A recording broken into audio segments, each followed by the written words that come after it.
Hi කොහොමද ඔයාලට? ඔන්න අද මං ඔයාලට අරන් ආවා චිකන් වගේම රස සෝයා මීට් ඩෙවල් එකක්. මේ ඩෙවල් එක නම් මාරම රසයි, ගෑවුන තැන කන්න පුළුවන්. අපි බලමු කොහොමද හදාගන්නේ කියලා. ඕන කරන දේවල් ටික සේරම දාලා තියෙනවා. හැමෝම ගොඩාක් ආදරෙන් MS කිචන් එකට පිළිගන්නවා. සබ්ස්ක්‍රයිබ් කරලා වීඩියෝ එක බලන්න එකතු වෙන්න.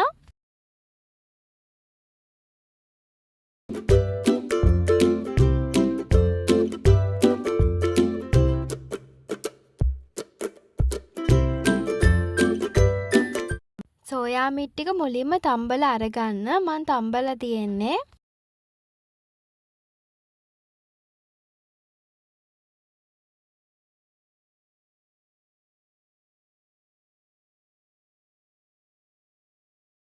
කපාගෙන ලෑස්ති කරලා තියාගන්න ඉගුරු සුදු ලූණු, අමු මිරිස්, කරපිංචා, බී ලූණු, තක්කාලි.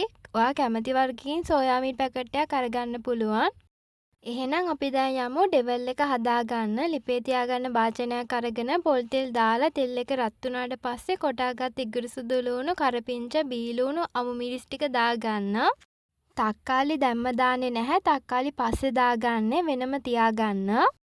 දාගත්ත ටික ටෙම්පරාදු කරගන්න.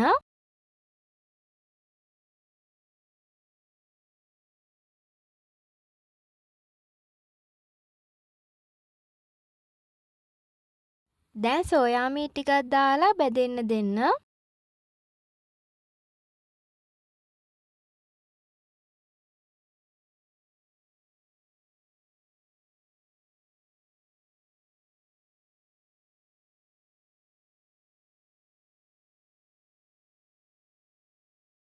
ගම්මිරිස් කුඩු තේ හැදි භාගයක්, ලුණු යාගේ රස අනුව ලුණු තේ හැදි භාගයක් විතර දාගන්න. කෑලි මිරිස් ටිකකුත් දාලා සෝයා මීට් රසකාරකේ දාගන්න. දාලා කලවම් කරන්න.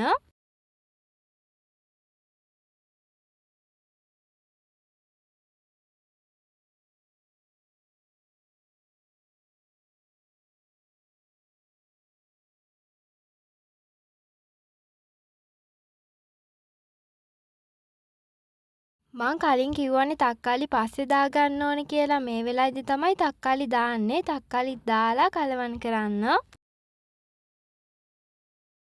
විනාඩි 2ක් වහලා තියාගන්න.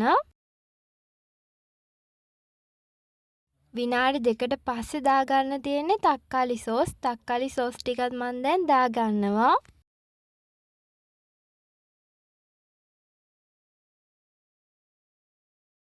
දාලා ඉවරලා හොඳට කලවම් කරන්න. කලවම් කරලා ඉවරලා විනාඩි 2ක් තව වහලා තියාගන්න. එතකොට හදාගෙන ඉවර කරගන්න පුළුවන්. ඊට කලින් වතුර චුට්ටකුත් දාගන්න. වතුර මේසැදි 2ක් විතර දාගත්තාම ඇති. වහලා තියාගන්න විනාඩි 2ක්. ඔන්න මේ තියෙන විනාඩි 2කට පස්සේ දැන් අපේ සෝයා මීට් ඩෙවල් එකේ වැඩ සම්පූර්ණයෙන්ම ඉවරයි. මං සෝයා මීට් ඩෙවල් කන්න හරිම ආසයි. මං හිතනවා ඔයත් ගොඩාක් ආස ඇති කියලා. අනිවාර්යෙන් මේ රෙසිපි එක try කරන්න. මාරම රසයි. අමතක කරන්න නැතුව මගේ YouTube channel එක subscribe කරලා තියාගන්න. එතකොට ඔයාලට මේ වගේ වීඩියෝ තව ගොඩක් බලන්න පුළුවන්. චිකන් ඩෙවල් එකක් වගේම රසට කන්න පුළුවන්. එහෙනම් ආයෙමත් අලුත් වීඩියෝ එකක් අරගෙන මං ඔයාව හම්බෙන්න එන්නම්. එතකන් ඔයාලා හැමෝම ගොඩාක් පරිස්සමෙන් ඉන්න. ඔයාලා හැමෝටම සුබ දවසක්.